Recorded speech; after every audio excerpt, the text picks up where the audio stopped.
Jadi ekspektasi saya di lapangan itu selagi melakukan pendakian ya senang-senang lah gitu, kita bisa sambil ngobrol-ngobrol, cerita-cerita segala macam. Tapi mau gimana pun juga ya udah tetap itu bikin dingin banget gitu. Ya. Saya baru nongolin kepala keluar tenda, itu hawa tuh hangat. Rombongan yang 5 atau 6 orang itu dia berbelok. Kalau dari arah mereka dia belok ke kanan. Agak bingung juga karena tahu trek itu sebenarnya cuma satu jalur.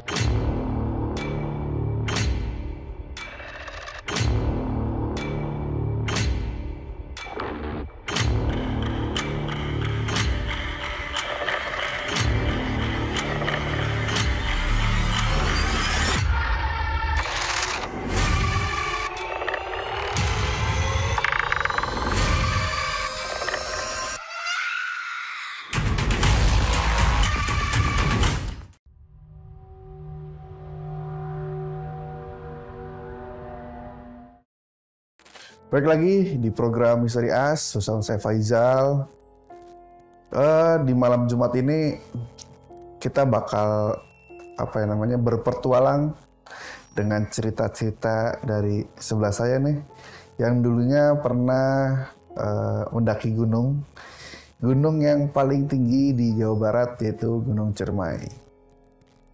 Boleh perkenalkan dulu siapa namanya? Iya.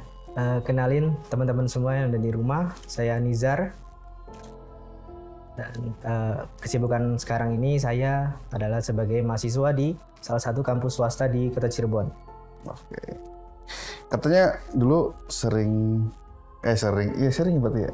Dianggapnya sering muncak gitu, atau gimana? Kalau muncak sih ya total cuma 2 kali sih. Cuma kalau untuk beraktivitas di luar gitu kayak trekking dan semacamnya itu ya jadi hobi lah sampai sekarang.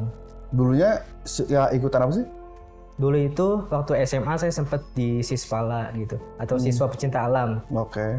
Jadi ya hal-hal yang ke alam gitu, saya senang sih sampai sekarang, jadi hobi juga. Oke. Banyak nih berarti pengalaman mistisnya? Saya mendaki dua kali ya ke Gunung Ciremai. Itu dua-duanya via Palutungan, dan di setiap pendakian itu ada aja sih kejadian mistis yang dialami gitu. Oke. Boleh nih langsung ke ceritanya. Silakan ceritakan. Boleh. Mungkin ini saya gabung aja ya Mas ya. Boleh. Pendakian kedua sama kesatunya gitu. Saya cerita dari pendakian saya yang kedua dulu ya. Waktu itu pendakian kedua waktu saya SMA ya. Kelas 12 mungkin, udah mendekati lulus lah seperti itu. Tahun berapa berarti? Oh ya, tahun sekitar 2018 lah, 2019 mungkin ya. Oke. Tahun-tahun segitu.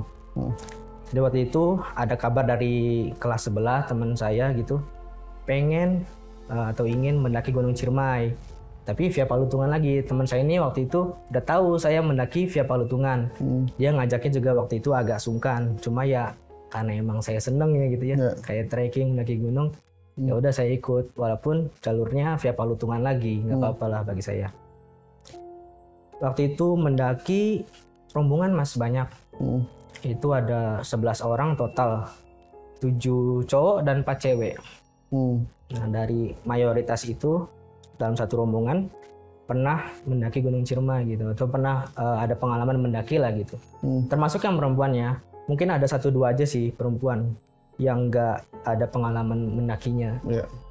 Dari sisa perempuan ini punya pengalaman mendaki Gunung Ciremai, walaupun nggak sampai puncak. Lalu dijadwalkan lah akhirnya kapan untuk keberangkatan menuju base camp Palutungan. Saya ingat waktu itu hari Senin, saya kumpul di rumah teman saya, inisialnya AT. Itu di daerah Klayan. Jadi sebelum berangkat bareng-bareng ke Ciremai, kumpul dulu tuh di rumahnya AT. Kayak ngecek-ngecek barang segala macam juga untuk persiapan sebelum berangkat lah, intinya seperti itu. Sore hari akhirnya teman-teman pada kumpul. Ya sore hari itu juga kita langsung berangkat. Waktu itu naik mobil box punya teman, sekaligus disupirin dari supir teman itu juga. Lalu karena itu musim penghujan ya, di perjalanan itu pas masuk Desa Cisantana kalau nggak salah, udah mendekati base camp Palutungan. Itu hujan. Jadi mobil box ya pakai terpal, sempat berhenti pakai terpal.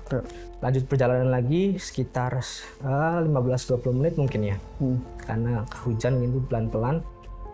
Sampai base camp Palutungan, kita langsung ke area kayak bangunan gitu, cuma agak terbuka. Itu biasa jadi tempat peristirahatan bagi pendaki sebelum melakukan pendakian ataupun setelah melakukan pendakian gitu.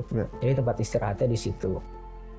Sore hujan, malam hujan, dan akhirnya kita mutusin untuk melakukan pendakian esok harinya. Keesokan harinya sekitar jam 6:30 atau jam 7 pagi itu, suasana cuacanya cukup bagus, nggak terlalu terik, nggak terlalu mendung juga. Walaupun itu kan musim penghujan gitu ya. Untungnya saat itu nggak ada gerimis, nggak ada hujan. Jadi awal pendakian itu ya, bisa dibilang cuacanya oke, suasananya enak, aman lah gitu. Mutusin untuk berangkat jam 7. Pikiran saya awal nih ya, kan ini kita rombongan. Mayoritas dari rombongan itu juga udah ada pengalaman mendaki lah. Jadi ekspektasi saya di lapangan itu selagi melakukan pendakian ya senang-senang lah gitu, kita bisa sambil ngobrol-ngobrol, cerita-cerita segala macam. Jadi nggak yang boring, membosankan di selama pendakian itu. Tapi ya namanya ekspektasi gitu ya, kadang tidak sesuai realita. Iya, tidak sesuai realita. Ya ada dari 4 cewek ini, walaupun ada beberapa yang sudah punya pengalaman mendaki, tetap aja di perjalanan itu jalan beberapa meter gitu ya, agak jauh sih emang. Untuk awal ini agak jauh, bisa istirahat lagi, jalan lagi, nggak lama istirahatnya itu pun nggak yang sebentar kayak 5 menit gitu atau 10 menit untuk istirahatin kaki doang, bukan, tapi istirahat yang cukup lama, mungkin lebih dari 10 menit gitu. Jadi berapa tuh ya setengah jam?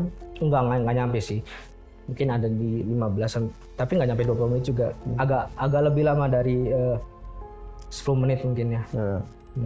Nah, si cewek ini kan dia itu jalan beberapa meter, ya agak jauh sih ya. Dia itu langsung bisa istirahat lagi, jalan lagi, istirahat lagi. Ya istirahatnya cukup banyak lah di selama pendakian itu sampai ke pos 6 Pesanggerahan. Jadi pos 6 Pesanggerahan itu tempat terakhir untuk mendirikan tenda ya. Itu anjuran dari pihak Palutungannya juga sih, pihak pengelola Gunung Ciremai juga. Jadi untuk mendirikan tenda itu terakhir di pos 6 Pesanggerahan. Sampai perjalanan ke sana itu ya termasuk yang lama banget lah, Jadi karena si cewek ini minta istirahat lagi, ya udah gitu. Karena rombongan banyak gitu, nggak mau sama-sama egois gitu.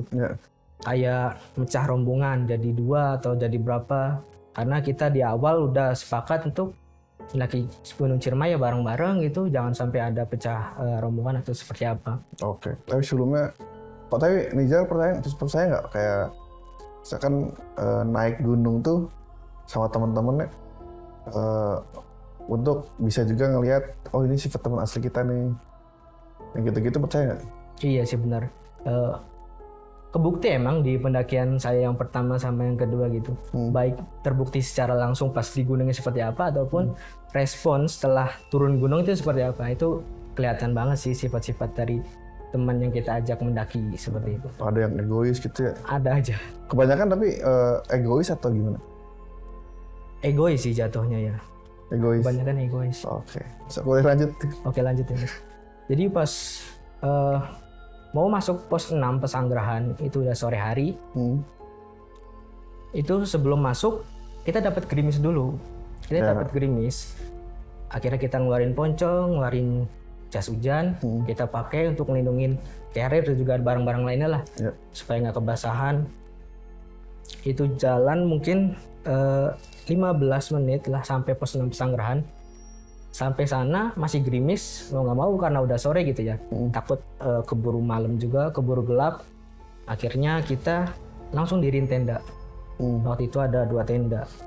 Satu itu yang full cowok, satunya ya gabung cewek cowok gitu. ya nggak ada pikiran yang macem-macem sih, karena ini juga kan alam bebas dan juga gunung terkenal sama sakralnya gitu ya. Kita nggak mungkin macem-macem. Harus menjaga tata krama. Benar-benar itu juga. Oke, kita bangun tenda gerimis-gerimis. Setelah bangun tenda, setelah berdiri gitu ya, ternyata itu langsung hujan. Jadi setelah tenda berdiri itu langsung hujan. Dan itu hujannya deras, langsung deras. Semua anggota rombongan gitu langsung buru-buru masukin carrier dan perlengkapan lain agar tidak kebasahan ke dalam tenda. Dan naas mungkin ya, bisa dibilang naas karena tenda yang isinya cowok semua itu bocor. Ada beberapa titik yang lubang, bolong gitu ya? Iya bolong gitu.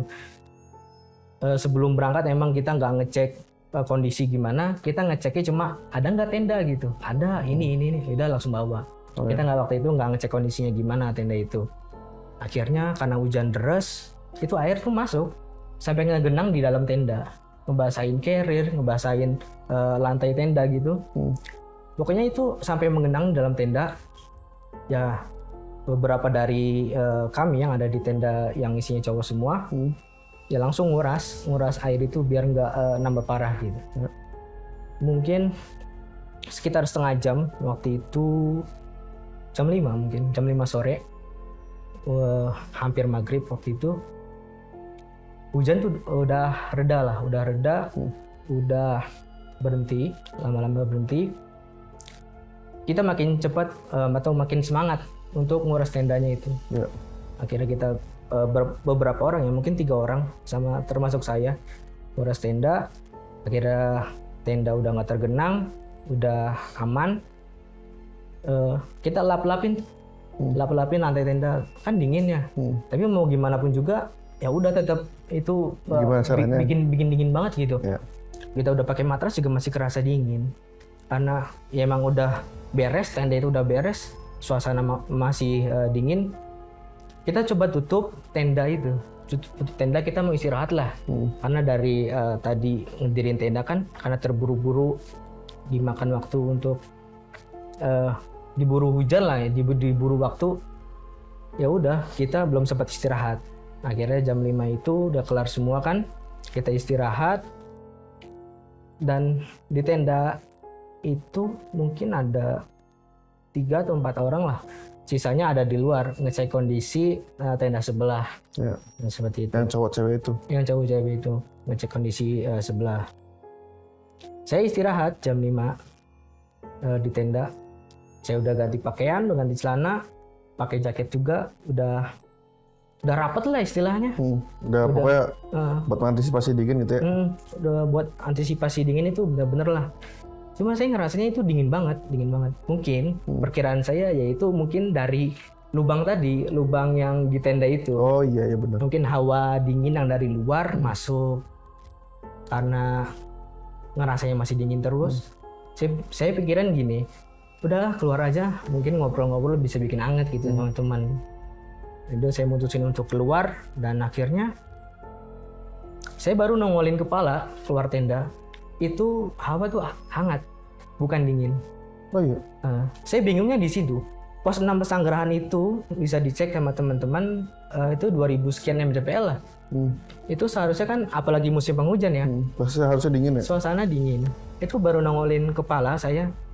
Itu suasana udah hangat, hawa tuh hangat, bukan kurang dingin ya, hangat. Saya ngerasanya hangat.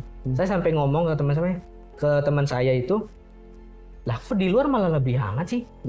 Itu di tenda dingin banget. Terus saya ngajak teman-teman yang lagi di tenda juga, udah sini aja keluar, jangan di tenda dingin. Akhirnya ya udah, kita nunggu maghrib di luar. Itu agak bingung sih saya ya sama kejadian itu gitu. Itu bolongnya tuh banyak atau? Bolong kecil-kecil, cuma ada banyak titik. Gede? Maksudnya gedenya tuh mungkin kayak kesulut rokok lah gitu. Oh. Ya lumayan lah ya. Ya lumayan sih kalau kena angin, kalau banyak juga ya. Seperti itu.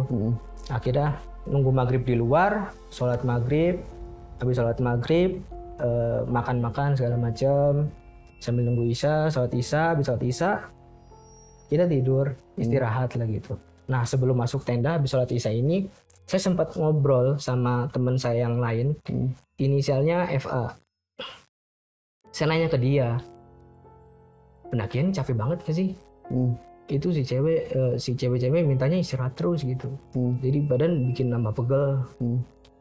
Si FA ngejawab, iya sih, capek banget ngerasanya gitu. Apa kita nggak lanjut ke puncak aja ya? Nah saya di situ langsung ngeiyain, karena emang kondisi badan saya juga waktu itu ya, yang nggak enak juga, udah pegel, terus pikiran nanti waktu summit ke puncak ya bakalan lebih pegel lagi karena si cewek udah pasti minta dikit-dikit berhenti gitu. Saya sepakat di malam itu dengan FA untuk tidak melanjutkan ke puncak Ciremai. Setelah itu mungkin jam 9, jam 10 malam istirahat, tidur, dan waktu teman-teman yang lain bangun ya jam 2 atau jam 3 untuk melanjutkan ke puncak gitu. Melanjutkan ke puncak, saya ikut bangun sama FA, ikut bangun. Dan waktu itu bicik-bicik ke FA, badan udah enakan lagi nih, apa lanjut ke puncak aja gitu. Ya udahlah, boleh lah, nanggung udah nyampe sini. Kondisi badan dia juga udah enakan, saya juga udah enakan. Akhirnya saya sama FA, udahlah ayo ke puncak gitu. Tapi nggak ngomong sama teman-teman yang lain nih, yang 9 orang ini nggak ngomong. Jadi biar udahlah nggak usah ikut rombongan mah. Berarti kamu misah gitu ya? Misah sama FA berdua. Kalau ikut rombongan mah capek, soalnya ceweknya minta berhenti mulu gitu. Akhirnya tadi jam 2 atau jam 3 itu rombongan yang 9 orang pergi ke puncak, perjalanan ke puncak. Saya sama FA nunggu sekitar 30 menit lah, jarak 30 menit untuk nyusul mereka gitu. Jadi ngikutin dari belakang lah istilahnya. Ngikutin dari belakang.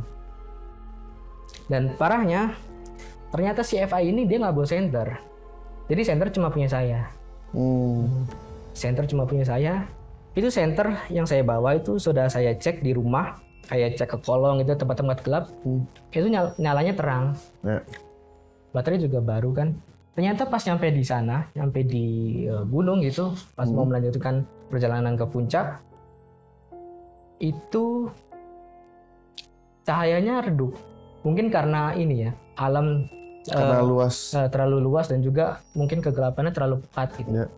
Itu cahayanya remang-remang, cahaya putih remang-remang. Akhirnya mau nggak mau udah lanjut aja lah gitu. Lanjut lagi perjalanan. Saya berdua FA. Setelah saya mendengar dari kejauhan itu ada suara-suara dari rombongan yang sebelumnya. Saya sama Eva putusin untuk udahlah berhenti dulu, nanti ketahuan mereka gitu. Jadi kan intinya kita berdua, saya sama Eva nggak mau barengan sama rombongan. Jadi tetap ngintilin di belakang. Ngintilin di belakang pun tetap terfokus sama yang di depan, yang jalan lelet gitu. Berarti sama aja dong. Iya. Ujung-ujungnya lah, kok gini juga. Ya udah, akhirnya buat rencana saya sama Eva pas lewat rombongan yang 9 orang itu udah nunduk aja. Nggak usah nyapa, nggak usah apa, udah nunduk aja, lewatin gitu. Jalan juga cepet. Nah, pas udah mutusin itu, kita berdua, saya sama FA, mau jalan, lanjut perjalanan. Ternyata di depan itu ada rombongan lagi, 5 atau 6 orang, tapi rombongan untuk turun gitu. Dia mungkin habis melakukan pendakian, dia pengen turun, soalnya bawaannya lengkap. Kayak headlamp, satu senter gitu. Ada juga dia bawa carrier, masing-masing orang itu dia bawa carrier, dan juga ada belnya. Bel yang khas pendaki lah, yang kerining yang gitu, gitu. Yang lihat itu, ya udah saya sama Eva, udahlah tunggu dulu mereka turun. Setelah diliatin, diperhatiin, makin mendekat, tapi di satu titik rombongan yang 5 atau 6 orang itu dia berbelok. Kalau dari arah mereka dia belok ke kanan, jadi ke arah kiri kita gitu. Saya sama Eva agak bingung juga karena tahu trek itu sebenarnya cuma satu jalur lurus doang gitu. Cuma jalan setapak gitulah, nggak ada cabang lagi. Saya sama FA heran, Akhirnya ya udah maju aja, maju jalan lanjut sampai di titik yang perkiraan mereka berbelok itu, nggak nemuin sama sekali cabang jalur tuh nggak nemuin. Saya sama FA dieman, lihat-lihatan, merinding. Di titik itu merinding banget. FA langsung ngomong, udah Jar, lanjut aja. Akhirnya lanjut, jalannya emang dipercepat gitu. Karena tahu mungkin ya, itu tuh bukan rombongan atau bukan pendaki dari kalangan manusia. Mungkin ada dari sosok goib yang menyerupai pendaki. Yang waktu itu ditambahkan ke saya dan juga FA. Tapi kalau kamu lihat si 5 pendaki itu bentukannya emang persis kayak manusia. Persis manusia, dia pakai headlamp. Jelas ya, kalau center kan bisa main arah cahayanya macam-macam tuh, kemana-mana. Kalau headlamp kan lurus, ikutin kepala aja gitu. Dia pakai headlamp, semuanya pakai headlamp, dan semuanya pakai carrier kelihatan. Muka gitu kayak kelihatan pucat atau itu? Oh, karena jarak agak jauh dan juga malam ya, jadi nggak terlalu kelihatan. Tapi itu sosok bentuk nyata. Dan yang bikin itu yakin banget itu pendaki ya tadi itu bawaan, dan juga dia ada bel khas pendakinya itu. Dia itu bunyi. Jadi setelah berbelok dia jauh dari pandangan saya dan juga FA. Bel itu langsung hilang, langsung lenyap suaranya, langsung nggak ada lagi suara.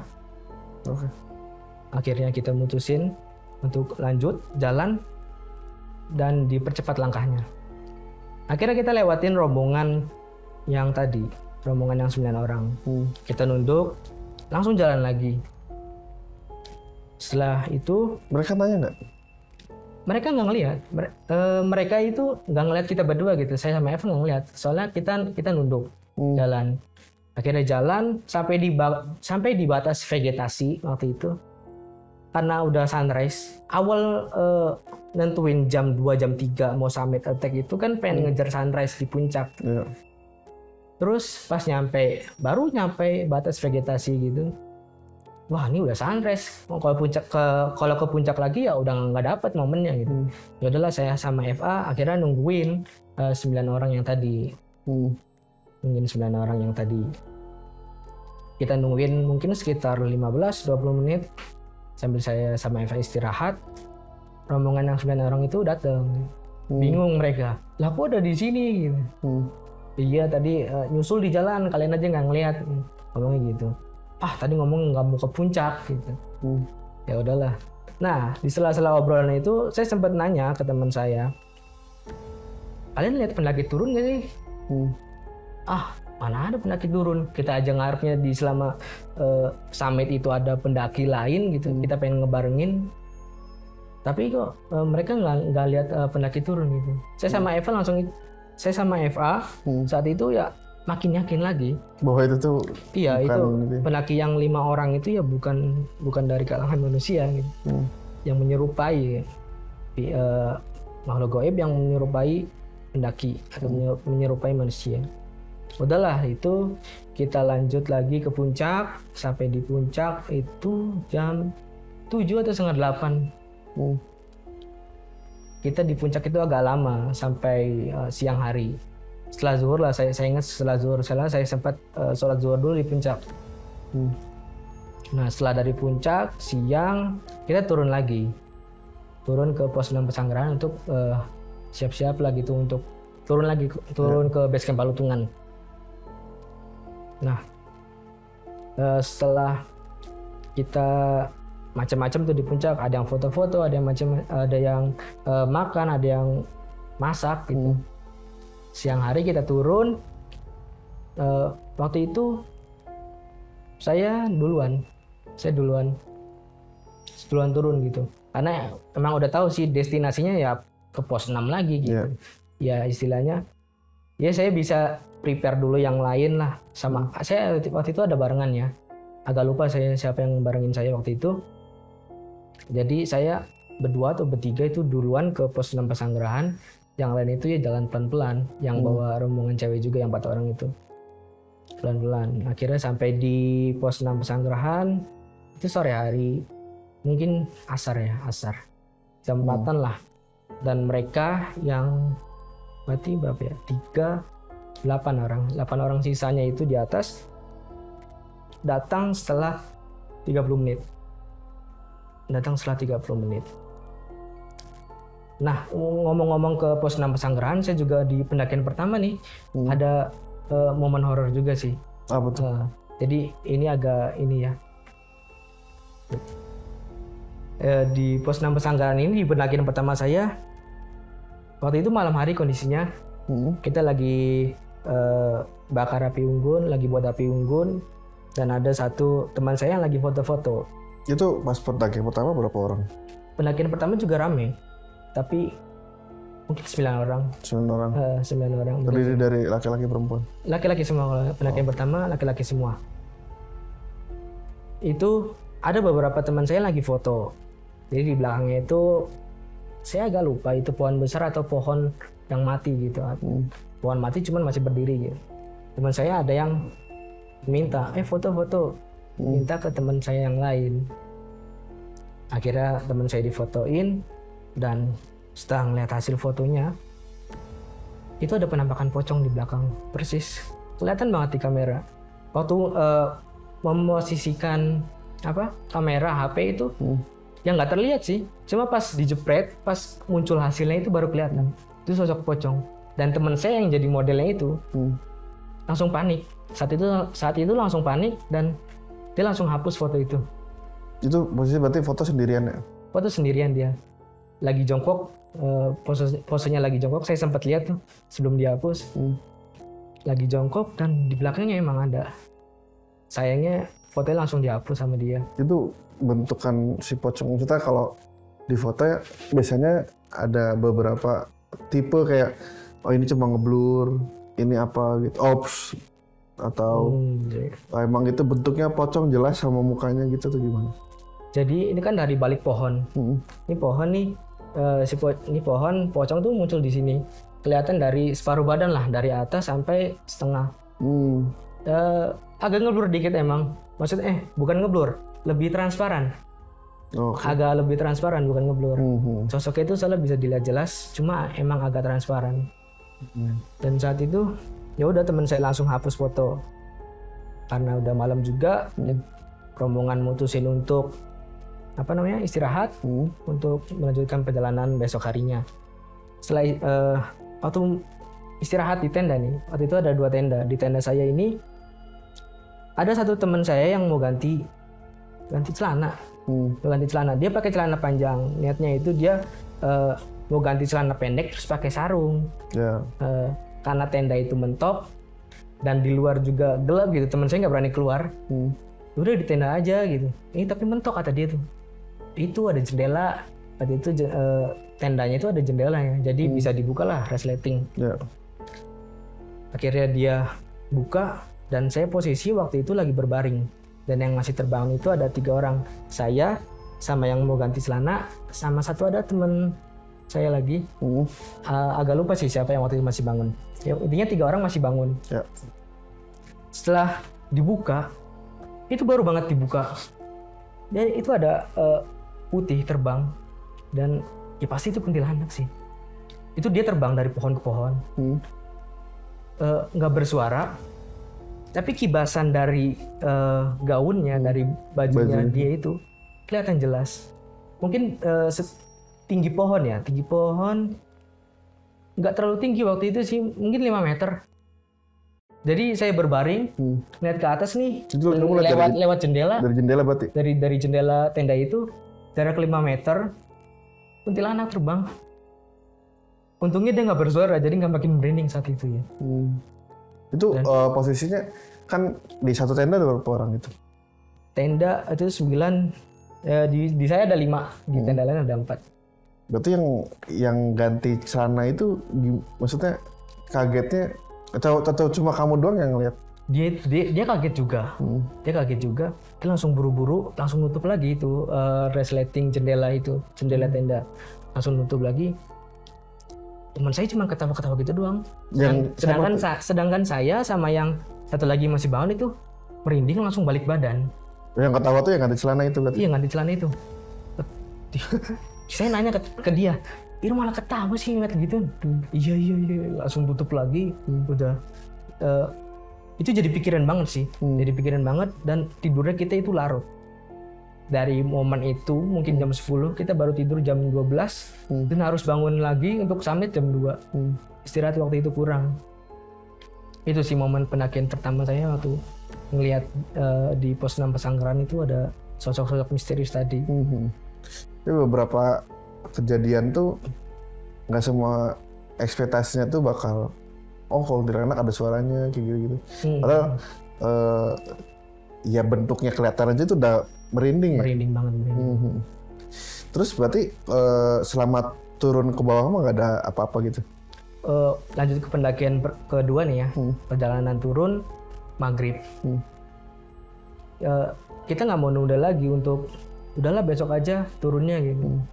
Karena udah calling supir yang tadi, yang mobil box itu, udah suruh nunggu di base camp. Jadi dia udah stay. Nanti stay ya hari ini jam segini kita mau turun. Udah begitu. Jadi ya udah kita mutusin untuk maghrib itu turun. Posisi maghrib. Saya waktu itu belum sholat isya. Sholat maghrib ya. Belum sholat maghrib, dan maghribnya itu saya jamak ke isya. Perjalanan turun. Pas di Tanjakan Asoy, di bawah Tanjakan Asoy itu ada kayak lapang gitu. Nah lapang itu ada pendaki yang lagi istirahat, 5 orang. 5 orang dia cewek cowok. Dia ngomong, Mas bareng aja ya, kita butuh temen nih, gelap banget gitu. Akhirnya gabung ke rombongan saya yang 11. Total orang di rombongan itu jadi ada 16. Rame banget. Dan pendaki yang 5 ini ngerasain juga capeknya ada di rombongan saya ini. Yang cewek ini dikit-dikit minta istirahat, minta lurusin kaki, minta apalah segala macam lah. Kita berangkat dari pos 6 Pesanggeran tadi 5:30, ketemu pendaki, turun, dan akhirnya setelah beberapa pos terlewati ya, yang 5 orang ini nggak ngomong, nggak kuat sih ada di rombongan ini, cuman ngomong aja, Mas kita duluan ya, udah ditungguin orang di bawah. Dia ngomong gitu. Ya udah, kita juga nggak mau nahan. Ya udah Mas, silakan duluan gitu. Kira duluan, kita lanjutin perjalanan 11 orang. Mungkin udah deket-deket bawah ya, entah pos 2 atau pos 3. Jadi perjalanan dari pos 3 atau pos 2 itu sempat lewatin jalan yang lapang. Jadi datar lurus, tapi treknya agak belok sedikit gitu. Belok sedikit gitu. Nah, selama di jalan itu saya merhatiin jalan kiri kanan. Dan saya sadar bahwa rombongan nih kok di situ-situ aja. Itu saya nemuin 3 atau 4 kali posisi pohon yang sama dan semak belukar yang sama. Trek juga sama.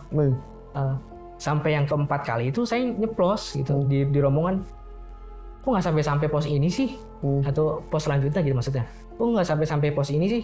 Jalan sini apa? Diputerin apa? Ada yang nyaut di depan, teman saya yang paling depan. Saya kurang dengar waktu itu suaranya dia ngomong apa. Karena posisi dia kan paling depan agak jauh. Posisi mulut dia juga ke arah depan, bukan ke arah rombongan.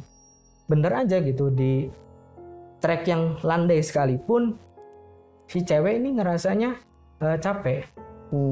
Kan saya ngerasa 4 kali diputerin nih di situ. Ngerasa 4 kali diputerin di situ, si cewek itu nggak ada minta istirahat di posisi itu. Setelah keempat kali saya ngomong begitu, cewek minta istirahat. Cewek baru minta istirahat. Akhirnya istirahat lah. Ya perkiraan 10-15 menit. Itu kan contoh kamu nyadar bahwa yang keempat kali berarti ya diputerin. Berarti yang satu putaran itu tuh jaraknya jauh atau nggak sih? Saya pikir ya kalau selandai-landainya trek mendaki, untuk trek landainya nggak terlalu jauh lah. Hitungan meter berapaan itu. Ini saya ngerasanya, saya waktu itu nggak ngeliat jam sih soalnya. Mungkin 30 menit ke atas, 30 menit sampai 45 menit lah. Kayak diputerin di jalan itu aja. Nah, berarti kalau misalkan contoh gitu, itu 4 kali ya kira-kira setengah jam gitu ya. Setengah jam. Si teman-teman perempuan ini istirahat tuh biasanya berapa menit sekali? Kalau di trek yang ini ya, trek tanjakan atau turunan gitu kan emang nguras kaki banget, nguras kekuatan kaki. Jadi istirahatnya mungkin 10 menit sekali. 10 menit sekali, baru jalan lagi? Baru jalan lagi. 10 menit lagi gitu? Oke. Oh biasanya masuk akal juga sih sebenarnya, kayak 4 kali kok nggak minta istirahat, setelah 4 kali baru minta istirahat. Iya, soalnya kan trek landai waktu itu ya. Mungkin nggak terlalu capek juga karena beban di tas yang 4 cewek ini udah dikurangin. Kayak makanan-makanan yang ada di dalamnya juga udah jadi sampah kan. Waktu itu sampah saya yang bawa di belakang. Ada trash bag gede waktu itu saya bawa. Dan ya itu udah dikurangin kan. Trek landai ya mungkin nggak terlalu capek. Tapi setelah jalan setengah jam lebih itu tadi dia baru minta istirahat, yang seharusnya itu dia 10 menit minta istirahat biasanya. Setelah gitu. Setelah itu pas istirahat biasanya kan tadi ya 10 menit 15 menit baru juga 5 menit duduk. Teman saya yang paling depan kan dia posisinya berdiri, dia ngadepnya ke arah rombongan, ke arah belakang. Nah dia matanya jelalatan waktu itu, dia lihat yang ngecek sekitar juga sih. Lihat ke atas, ke bawah, ke kiri, kanan. Dan waktu dia nengok kiri atas itu di jarak dari dia mungkin 20 meter lah. Agak cukup jauh juga mungkin. Dia lihat sosok kuntilanak. Sosok kuntilanak lagi duduk di atas pohon, ya mainin kakinya mungkin. Sambil mainin kakinya. Latihan maksudnya kuntilanaknya mengarah ke golongan kalian? Atau gimana? Kalau dari penuturan dia sih ngarah ke seberangnya, jadi bukan ke arah rombongan. Oh berarti ngebelakangin rombongan. Cuma kain putih itu ada di atas pohon, kuntilanak itu ada di atas pohon. Seperti itu. 5 menit istirahat, dan si teman saya yang ngeliat kuntilanak ini langsung ngomong ke rombongan, ayo lanjut lagi. Ayo kita lanjut lagi. Dan dalam satu rombongan itu nggak ada yang berani nanya gitu, kenapa dia ini baru juga 5 menit. Biasanya istirahat kan agak lama si cewek bertanya. Waktu itu cewek juga nurut, udah lanjut jalan lagi gitu. Soalnya kenapa ini ya dari gestur si teman saya yang paling depan ini yang AT tadi yang rumahnya jadiin itu. Si AT ini ngomong ayo kita lanjut laginya itu sambil kayak gerusu-gerusu, kayak buru-buru, kayak ayolah cepat keluar dari sini gitu. Ayo jangan di sini istirahatnya, kalau mau di tempat lain. Dan bahasa nonverbalnya kayak gitu lah mungkin ya. Akhirnya 5 menit baru istirahat, lanjut turun lagi. Akhirnya ketemulah turunan, dan itu nandain bagi saya, oh kita udah nggak diputerin lagi. Kita udah di trek yang berbeda, udah nggak di trek yang tadi gitu, trek yang datar yang tadi. Ketemu pos berikutnya, akhirnya ketemu pos Cigowong, pos 1 Cigowong. Udah lega tuh, udah nyampe Cigowong. Jarak ke base camp udah makin dekat gitu. Akhirnya lanjut jalan lagi. Sama, si cewek tetap minta istirahat lagi. Jadi perjalanan tuh benar-benar lama, benar-benar nguras mental dan juga fisik ya.